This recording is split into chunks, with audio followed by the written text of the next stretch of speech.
तो दोस्तों टाइम हो रहा है एग्जैक्टली 1:49 और आज हमने दो ट्रेड किए थे। एक था टीसीएस और दूसरा था टाटा स्टील। अभी देखिएगा मैं दोनों भी ट्रेड एक्सप्लेन करता हूँ। बहुत अच्छे अच्छे हिस्ट्री और निकले इसके अंदर, लेकिन मैं लाइव मार्केट में रिकॉर्ड नहीं कर पाया। कल से हमारे यहाँ थोड़ा सा इलेक्ट्रिसिटी का प्रॉब्लम है, इसके कारण मैं रिकॉर्ड नहीं कर पा रहा हूँ।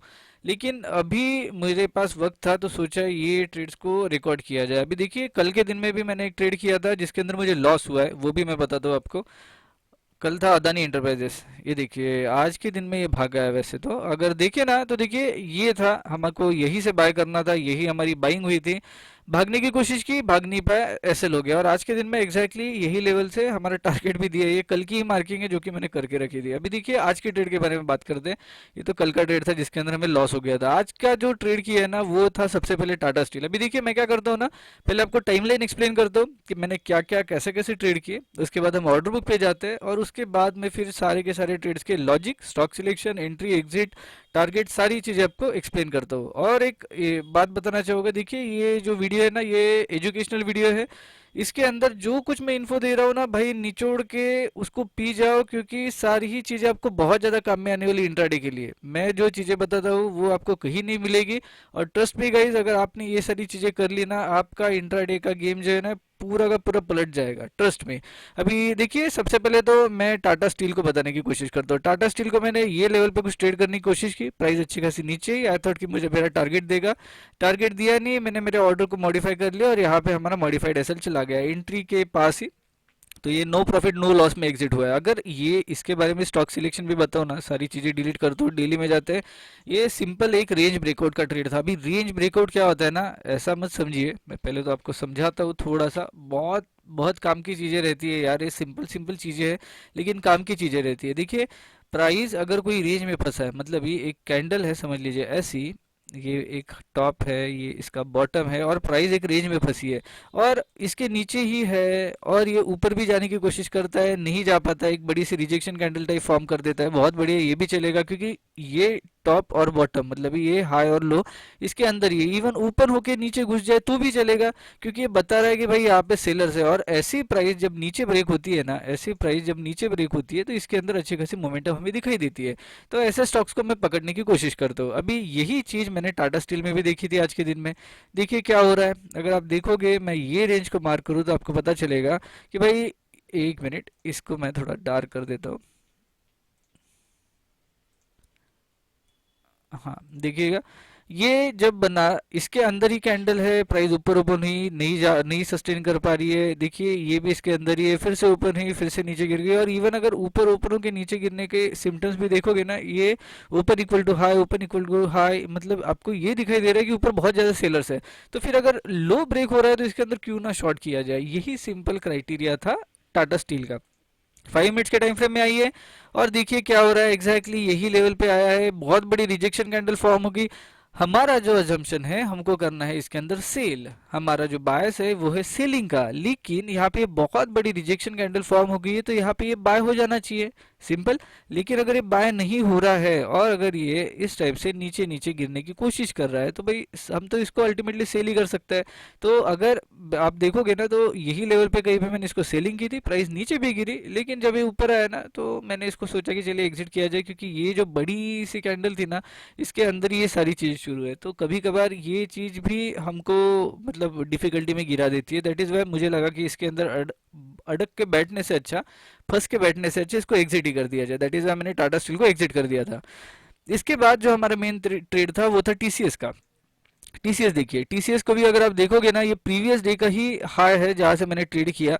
और इसके अंदर और एक चीज देखी थी तो ये भी एक्सप्लेन कर दो, लेकिन हम टाइमलाइन पे पहले जाते। ये हमारी एंट्री थी, ये हमारा एसएल था, ये हमारा टारगेट था। एग्जैक्ट लेवल्स भी देख लीजिए, यही सारी चीजें आपको मेरी ऑर्डर बुक में भी दिखाई देगी यहाँ पे।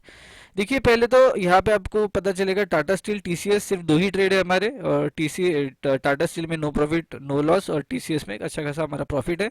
ऑर्डर बुक में जाओ, इसको अगर मैं रिफ्रेश कर दूँ तो आपको पता चलेगा टाटा स्टील 174.42 पे हमने इसके अंदर सेलिंग की की थी। यहाँ पे हमने इसको 50% एग्जिट किया था, क्योंकि ये हमारा मतलब टारगेट पहले मैंने सेट करके रखा था 50% का, तो उसी को मैंने एग्जिट किया था और फिर 50% क्वांटिटी जो मुझे दिखाई दी मेरे पोजीशन बुक में पड़ी हुई उसको मैंने एग्जिट किया। आप देख पाओगे एग्जैक्टली पास में ही है, कुछ 10-20 पैसे भी नहीं, 2-4 पैसे का ही फर्क है।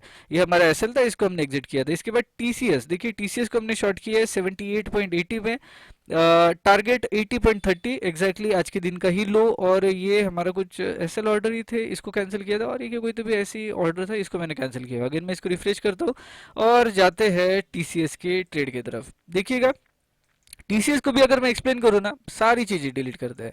समझने की कोशिश कीजिए कि वीकनेस मैंने इसके अंदर कैसे देखी। अगर मैं बताऊँ आपको, तो प्राइस जो है ना, कुछ पहले तो ऐसी भाग रही थी, ऐसी भागी, फिर नीचे आई, फिर ये भागी।